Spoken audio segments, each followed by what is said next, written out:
संत सुजान सिंह जी घटना सुनाया करते थे समझाने के लिए। कहते एक बार दौलत और किस्मत दोनों जंगल में से गुजर रही हैं। बिहार से बोलिए धन गुरु नानक, सारे बोलिए धन गुरु नानक। दौलत और किस्मत जंगल में से गुजर रही है। देखा एक बहुत ही गरीब आदमी, ठंड का समय, सुबह सुबह का समय, शरीर पे ढंग से कपड़े भी नहीं है, ठंड है पर तन ढकने के लिए भी कपड़े नहीं है, कुल्हाड़ी लेके कांपता हुआ जा रहा है लकड़ी काटने। प्यार से बोलिए धन गुरु नानक। दौलत कहने लगी ये पता कहाँ क्यों भटक रहा है। किस्मत कहती बता क्यों भटक रहा है। दौलत कहती मेरे लिए। प्यार से बोलिए धन गुरु नानक। लकड़ी काटेगा, बेचेगा, उसे धन चाहिए, दौलत चाहिए। मैं चाहूँ तो कल से इसे काम पे न जाना पड़े, मेरी इतनी ताकत है। दौलत कहने लगी। प्यार से बोलिए धन गुरु नानक। किस्मत कहने लगी नहीं, जब तक मैं ना चाहूँ तो कुछ नहीं कर सकते। प्यार से बोलिए धन गुरु नानक। तो दोनों की आपस में बहस हो गई। तो किस्मत कहने लगी चलो करके दिखा दे कि कल से ये काम पे ना आना पड़े इसे। प्यार से बोलिए धन गुरु नानक। तो दौलत ने उसे आवाज़ दी कि ये ले, स्वर्ण के मोहरों की थैला भर के दिया बड़ा, सोने की मोहरें हैं इसमें भरी पड़ी, जा ले जा। और ये ऐसा मोहरों की थैली है जितनी निकालते जाएगा उतनी भरती जाएगी, कभी खाली नहीं होगी। प्यार से बोलिए धन गुरु नानक। कल से तुझे लकड़ी काटने की जरूरत नहीं, आराम राजों की तरह जिंदगी बिता, क्योंकि मैं तेरा साथ दे रही हूँ। प्यार से बोलिए धन गुरु नानक। वो खुश हो गया, शुक्राना किया, माथा टेका कि दौलत मिल गई, गरीबी खत्म हो गई। इतनी वजनदार गोनी उठा के वो घर जा रहा है। घर में पहुंचा, टूटी फूटी झोंपड़ी है, पर देखा घरवाली वहाँ नहीं है। गोनी वहाँ रखी, घरवाली को ढूंढने निकल गया, कहाँ गई। पड़ोसी सब देख रहा है। उसने देखा कि गोनी उठा के लाया कोई बहुत बड़ी, जब रखी तो स्वर्ण की मोहरें गिरी हैं, वो उठा के ले गया। प्यार से बोलिए धन गुरु नानक। दोनों मियाँ बीबी घर आए तो कहने लगा कि मैंने यहाँ स्वर्ण की मोहर की गोनी रखी थी, बोरी रखी थी, ढूंढ रहे हैं, अब कहाँ मिलेगी। प्यार से बोलिए धन गुरु नानक। हाथ में आई हुई दौलत चली गई, रो रहे हैं अपनी किस्मत को। प्यार से बोलिए धन गुरु नानक। गई दौलत, रो किस पे रहे हैं, किस्मत को। प्यार से बोलिए धन गुरु नानक। अगले दिन सुबह हुई, वो फिर से कुल्हाड़ी लिए लकड़ी काटने जा रहा है। प्यार से बोलिए धन गुरु नानक। किस्मत कहती है देख, ये वही आदमी है ना जिसने तूने कल दौलत दी थी, एक बोरी भर के स्वर्ण मोहरों की दी थी, ये फिर क्यों आया है, तूने तो उसकी गरीबी ख़त्म कर दी थी। ये फिर से गई उसके पास, कहने की फिर क्या हुआ, मेरे पास किस चीज़ की कमी है, मैं आज फिर उसे देती हूँ। दौलत पूछा क्या हुआ, उसने सारी घटना बताई। कहने की कोई बात नहीं, ये ले 9 लखा हार, एक 9 लखा हार उसे दे दिया। ये घटना संत सुजान सिंह जी सुनाया करते थे। प्यार से बोलिए धन गुरु नानक। धन गुरु नानक। 9 लखा हार उसे दे दिया कि जा इसे किसी जौहरी को बेच देना, जीवन भर तुझे काम करने की जरूरत नहीं पड़ेगी। प्यार से बोलिए धन गुरु नानक। बहुत खुश हुआ। अब उसके पास जेब भी नहीं है,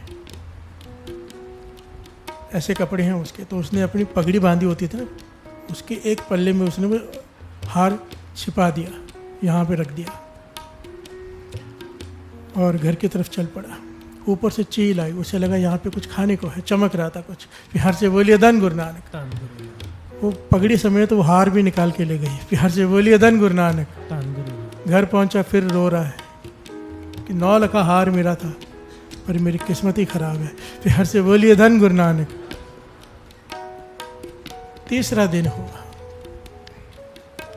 जब फिर देखा तो दौलत कहने लगी मैं तो हार गई। प्यार से बोलिए धन गुरु नानक।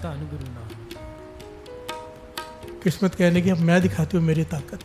प्यार से बोलिए धन गुरु नानक। किस्मत ने उसे बुलाया, कहने लगी ये ले 1 टका, सिर्फ 1 टका दिया उसे, ये ले जा, तेरी गरीबी दूर हो जाएगी। प्यार से बोलिए धन गुरु नानक। दौलत हंस पड़ी कि 1 टके से क्या होगा। किस्मत कहने लगी ये इसकी किस्मत का है।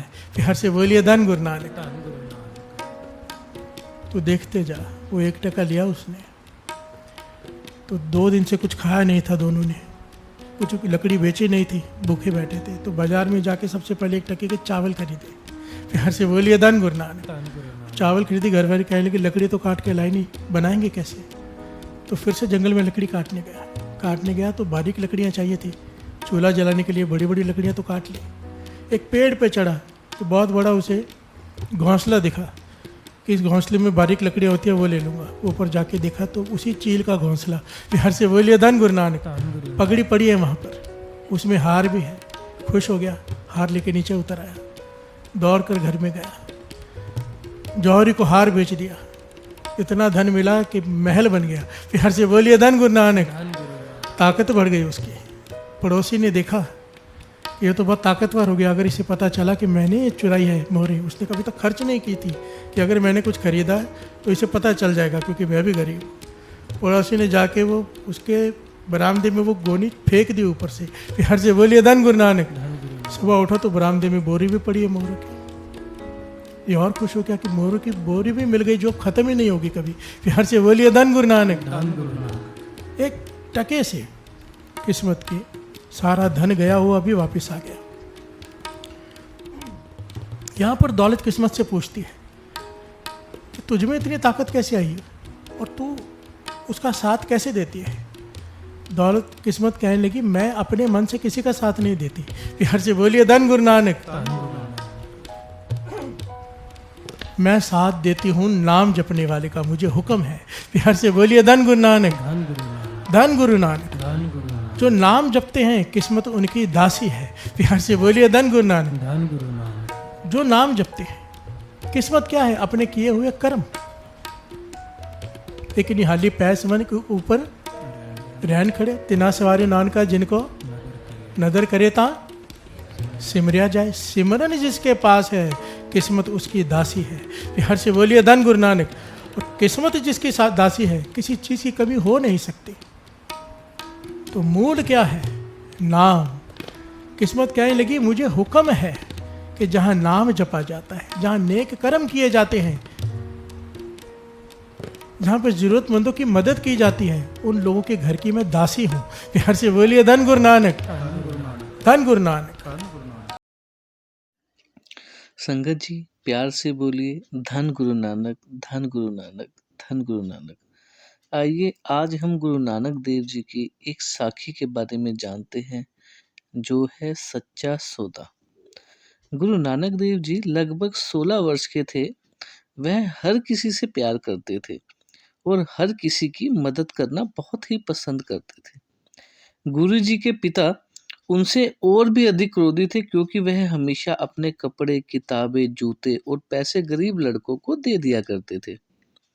यहाँ तक कि उन्होंने अपना खाना भी भूखे लोगों को दे दिया था। प्यार से बोलिए संगत जी धन गुरु नानक।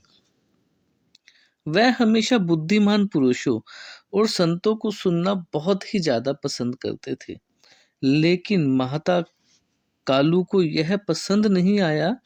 वह चाहते थे कि उसका बेटा पैसा कमाए।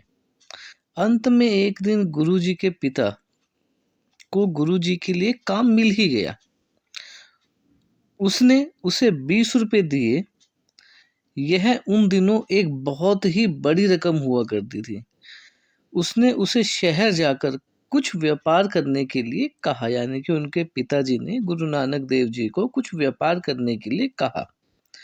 जब हम कम पैसे में चीजें खरीदते हैं और उन्हें अधिक पैसों में बेचते हैं तो हम इसे व्यापार करना कहते हैं। गुरुजी सहमत हो गए। उनके पिता बहुत ही ज्यादा खुश हुए उस समय। उन्होंने सोचा कि नानक व्यापार सीखेंगे और एक अमीर आदमी बन जाएंगे। उसके पास सुंदर कपड़े, एक अच्छा घर, खाने के लिए समृद्ध भोजन और कई नौकर भी होंगे। गुरुजी और उनके मित्र भाई बाला अपनी यात्रा पर उस समय निकल पड़े। उन्हें पैदल ही सफर करना पड़ा। वे गांव-गांव जाते रहे। हर गांव में उन्होंने लोगों से भाइयों की तरह रहने को कहा। उन्होंने उनसे भगवान के बारे में सोचने और एक दूसरे की मदद करने के लिए कहा। एक रास्ता वहां घनी झाड़ियों से भरा जंगल पड़ा। वहां एक ग्रोव में उन्होंने नंगे चमड़ी वाले साधुओं की एक बहुत ही बड़ी पार्टी देखी। वे सभी तपस्या के अलग अलग आसन कर रहे थे। गुरुजी नानक उन्हें देखकर बहुत ही प्रसन्न हुए। वह उनसे बात करना चाहते थे। वह उनके मुखिया से मिलना और बोले, तुम कपड़े क्यों नहीं पहनते हो? तो मुख्य महंत ने उत्तर दिया, मेरे प्यारे छोटे बच्चे, हम ना तो भीख मांगते हैं और ना ही हम कोई सांसारिक सेवा करते हैं। हम सदैव सच्चे ईश्वर की सेवा में बने रहते हैं। ऐसा उन्होंने कहा। हम कपड़े पहनते हैं और केवल तभी खाते हैं जब प्रभु इन चीजों को हमारे पास में भेजता है। गुरुजी नानक ने पाया कि संत कई दिनों से भूखे थे। उसने उन भूखे लोगों को खाना खिलाने का मन बना दिया। मतलब गुरु नानक देव जी ने मन बना लिया है अपना कि भाई जो मेरे पास 20 रुपए है उनसे मैं इन भूखे संतों को खाना खिलाऊंगा। उन्होंने अपने बैग से वह 20 रुपए निकाले, उन्हें मुख्य महंत के सामने डाला और कहा, कृपया यह पैसा ले लो और अपने भूखे शिष्यों के लिए भोजन और कपड़े खरीदो। मेरे पिता ने मुझे इन पैसों को एक सच्चे सौदेबाजी में निवेश करने की सलाह दी है और मुझे यह लगता है कि भूखे संतों को खिलाने से बेहतर कोई भी सौदा नहीं हो सकता। लेकिन महंत ने पैसे छूने से इनकार कर दिया और कहा, हम अपनी जेब में पैसा नहीं रखते हैं। प्यार से बोली संगत जी, धन गुरु नानक। हमें चांदी के इन टुकड़ों से कोई भी प्यार नहीं है, लेकिन अगर आप हमारी मदद करना चाहते हैं तो हमें भोजन के साथ परोसे, ये उस महंत ने कहा। गुरु नानक जी जो थे, भाई बाला को अपने साथ ले गए। उन्होंने एक ठेला किराए पर लिया और भूखे पुरुषों के लिए राशन, कपड़े खरीदे, उन्हें तैयार भोजन और कपड़े के साथ गाड़ी लोड की। तब गुरुजी भाई बाला ने तैयार भोजन भूखे संतों को परोसा। गुरुजी बहुत ही खुश थे क्योंकि यह सबसे अच्छा सौदा था उनके लिए और वह अपने पैसों के साथ कर सकते थे। अब गुरु जी की जेब में पैसे नहीं थे। मतलब गुरु नानक देव जी की जो जेब थी वो नहीं है, उसके अंदर पैसे। वह पैसे के बिना व्यापार भी नहीं कर सकते थे। इसलिए वह और उनके जो दोस्त थे गांव वापस चले गए। प्यार से बोली संगत जी, धन गुरु नानक। गुरु जी के पिता अपने बेटे को वापस देखकर बहुत ही खुश हुए। उन्होंने सोचा कि गुरु नानक देव जी ने व्यापार करके बहुत पैसा कमाया है। उसने उसे अपनी तरफ बुलाया, गुरु नानक देव जी को बुलाया और पूछा, क्या तुमने कोई व्यापार किया? गुरु नानक देव जी क्या कहते हैं संगत जी सुनिए। हाँ पिताजी, मैंने सबसे अच्छा व्यापार किया जो मैं कर सकता था, गुरु नानक देव जी ने यह जवाब दिया। तो पिताजी पूछते हैं उनके, तुमने कितने पैसे कमाए? गुरु नानक जी ने जवाब दिया, 1 पैसा भी नहीं कमाया। उनके पिता इन शब्दों पर बहुत गुस्से और आश्चर्यचकित थे कि भाई मैंने तो तुझे पैसे दिए थे एक सच्चा सौदा करने के लिए, पैसे भी कमा के नहीं लेके आया। तो पिताजी कह रहे हैं, मूर्ख मत बोलो, मुझे बताओ तुमने पैसे का क्या किया? उसके पिता ने गुस्से से लाल होते हुए ये बात उनसे पूछी। गुरु नानक देव जी क्या कह रहे हैं, मैंने 20 भूखे पुरुषों को खिलाने के लिए पैसे खर्च कर दिए। इससे बेहतर और क्या व्यापार हो सकता है? ये गुरु नानक देव जी के लफ्ज थे उस समय। गुरु जी के पिता इतने क्रोधित हुए कि उन्होंने गुरु जी को बहुत जोर से थप्पड़ जड़ दिया। गुरु जी ने केवल इतना कहा, पिताजी आप नहीं जानते कि भगवान मुझसे क्या चाहते हैं। एक बार फिर गुरु जी के पिता अपने पुत्र के बारे में सोचते रह गए। यह कर्मों के माध्यम से है कि कुछ भगवान के पास आते हैं, कुछ भटकते हैं। गुरु नानक देव जी का ऐसा कहना है।